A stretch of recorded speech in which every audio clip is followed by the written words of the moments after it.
हाँ तो नमस्कार, स्वागत करता हूँ आप सभी का आपके अपने YouTube चैनल कुछ कहानियाँ कुछ गीत पर। मैं हूँ महेंद्र भट्टी, आज एक नई कहानी के साथ। हम इस चैनल पर अच्छी अच्छी कहानियाँ और अच्छे अच्छे गीत आपके लिए लेकर आते हैं। तो आपने यदि अभी तक इस चैनल को सब्सक्राइब नहीं किया है तो आप प्लीज़ सब्सक्राइब कर लें और बेल आइकन को ज़रूर दबा लें, ताकि कोई भी कहानी कोई भी गीत इस चैनल पर आता है तो आप तक सबसे पहले पहुँचे। इससे पहले हमने भगवान के मत्स्य अवतार के विषय में कथा कही थी और उस कहानी में हमने आपको बताया था कि भगवान श्री हरि ने वेदों का उद्धार करने के लिए और पृथ्वी का दोबारा से संचालन करने के लिए किस प्रकार मत्स्य अवतार धारण किया। और आज की कहानी हम वराह अवतार के विषय में कहेंगे। आज हम जानेंगे कि भगवान श्री हरि ने वराह अवतार क्यों धारण किया।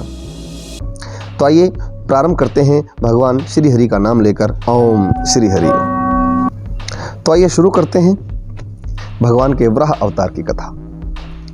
कथा के अनुसार ब्रह्मा के मानस पुत्र सनक सनकादि भगवान विष्णु के दर्शन करने के लिए वैकुंठ धाम में पधारते हैं।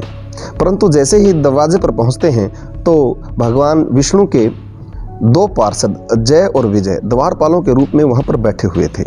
उन्होंने सनक सनकादि को रोक लिया और उनके नंग धड़ंग शरीर को देखकर, उनके रूप को देखकर उनको हंसी आ गई। परंतु सनक सनकादि ने गुस्सा नहीं किया, क्रोध नहीं किया। उन्होंने कहा कि हे द्वारपालों, हम सनक सनकादि हैं, ब्रह्मा के मानस पुत्र हैं और हम भगवान श्री हरि के दर्शन करना चाहते हैं। आप उनको जाकर हमारा संदेश दें और व्यर्थ में समय बर्बाद ना करें। परंतु द्वारपालों ने, जय विजय ने सनक सनकादि को, उन दिगंबर साधुओं को भगवान श्री हरि से मिलाने से मना कर दिया, इनकार कर दिया। ऐसा करने पर दिगंबर साधुओं को क्रोध आ गया और उन्होंने उन दोनों को श्राप दे दिया। उन्होंने कहा कि तुम रहते तो वैकुंठ धाम में हो, परंतु तुम्हारे संस्कार दैत्यों से भी खराब हैं, इसलिए अगले जन्म में जाओ, तुम दैत्य बन जाओ। इस प्रकार का विवाद सुनकर भगवान श्री हरि विष्णु भी वहां पहुंचे। उन्होंने सनक सनकादि को अंदर बुलाया, अपने पास बैठाया और उनसे बातें की। परंतु दूसरी तरफ जय और विजय का लटका हुआ चेहरा देखकर, उनको उदास देखकर भगवान श्री हरि पूछने लगे कि आप उदास क्यों हैं।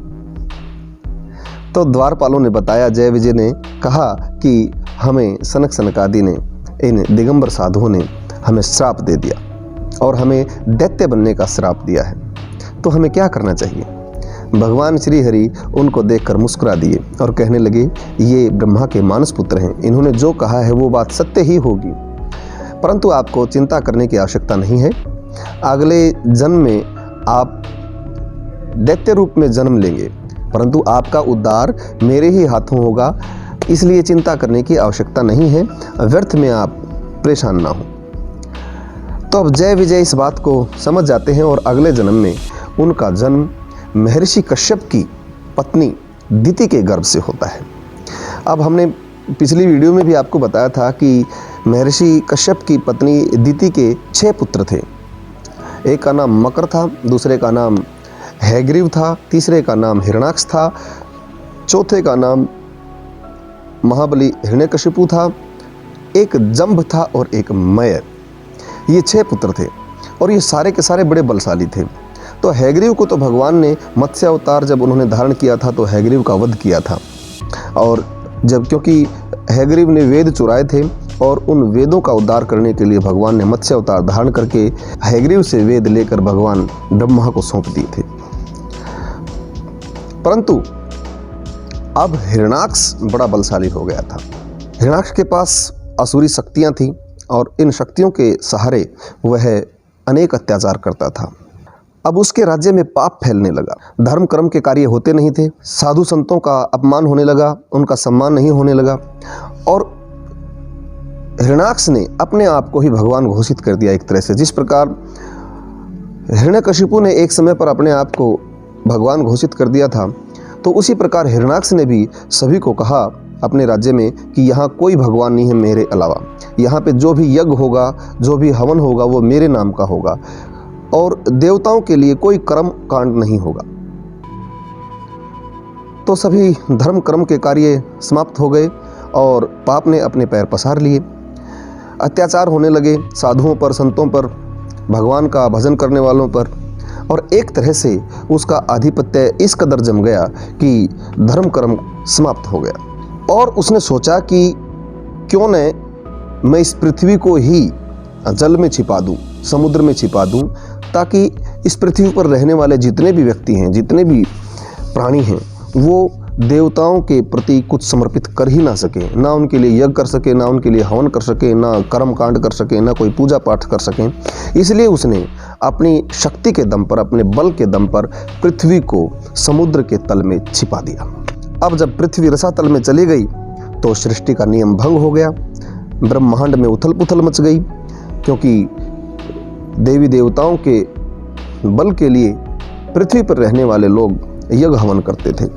अब सृष्टि जो ब्रह्मा की सबसे उत्तम कृति थी, जो पृथ्वी पर रचाई गई थी, तो पृथ्वी को रसातल में जाए देखकर भगवान ब्रह्मा चिंतित हो जाते हैं। तो सभी देवी देवता ब्रह्मा जी के साथ मिलकर भगवान श्री हरि विष्णु के पास गए, जाकर प्रार्थना करने लगे, हे प्रभु, हिरणाक्ष ने पृथ्वी को रसातल में छिपा दिया है, समुद्र में छिपा दिया है, जिससे पृथ्वी के सारे कर्म कांड बंद हो गए हैं, सभी यज्ञ हवन बंद हो गए हैं, धर्म के कार्य बंद हो गए हैं, जिससे पाप और अंधकार फैलने लगा है। अब आपको यह वैकुंठ धाम छोड़कर कोई अवतार अवश्य लेना चाहिए, ताकि पापी हिरणाक्ष का वध हो सके और पृथ्वी इन पापों से मुक्त हो सके। तो भगवान श्री हरि ने उनको आश्वासन दिया कि आप चिंता ना करें, इसका मैं अवश्य कोई न कोई हल अवश्य निकालूंगा। अब सभी देवता भगवान विष्णु से प्रार्थना करके चले जाते हैं। देवताओं के चले जाने के पश्चात भगवान विष्णु ने ब्रह्मा की नाक से वराह के रूप में अवतार लिया। महाबलशाली शरीर, महाबलिष्ठ, लंबी लंबी भुजाएं, लंबी लंबी दाढ़ें, शरीर पर बड़े कड़े कड़े बाल और भयंकर गर्जना करते हुए भगवान वराह प्रकट हुए।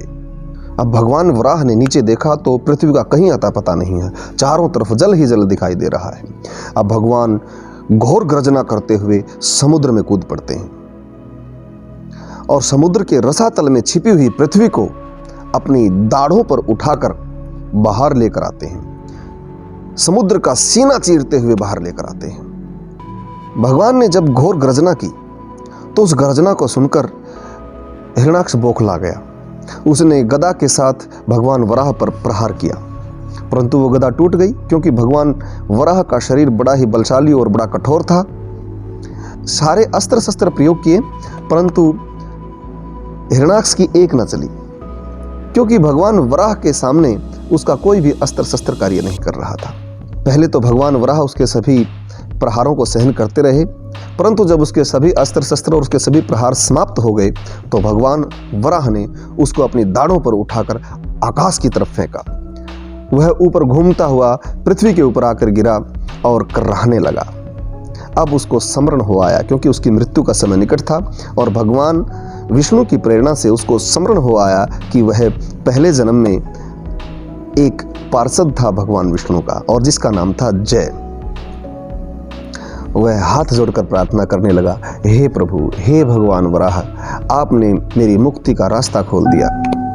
इसके पश्चात हिरणाक्ष ने पूछा कि प्रभु, आपने मेरा तो उद्धार किया, परंतु मेरे भाई हिरण्यकशिपु का कैसे उद्धार होगा? क्योंकि हम तो दोनों के दोनों आपके पार्षद थे। मेरी मुक्ति हो गई है और मैं फिर से आपके वैकुंठ धाम में पधारूंगा, परंतु हिरण्यकशिपु का क्या होगा? तो भगवान श्री हरि ने कहा कि आपको इसकी चिंता करने की आवश्यकता नहीं है। उसको मुक्ति देने के लिए मुझे नरसिंह अवतार धारण करना पड़ेगा और इसका समय आगे आएगा। भगवान श्री हरि के चरणों में प्रणाम करके हिरणाक्ष अपने प्राण त्याग देता है। अब भगवान विष्णु पृथ्वी को फिर से उसकी कक्षा में स्थापित कर देते हैं और धर्म कर्म के कार्य फिर से शुरू हो जाते हैं, यज्ञ हवन शुरू हो जाते हैं और पृथ्वी अपनी यथास्थिति में आ जाती है। तो इस प्रकार भगवान विष्णु ने वराह का अवतार धारण किया और हिरणाक्ष का वध किया। आशा करता हूँ आप लोगों को ये कहानी पसंद आई होगी। तो मिलते हैं अगली वीडियो में इस चैनल को सब्सक्राइब करना ना भूलें। कुछ कहानियाँ, कुछ गीत। नमस्कार।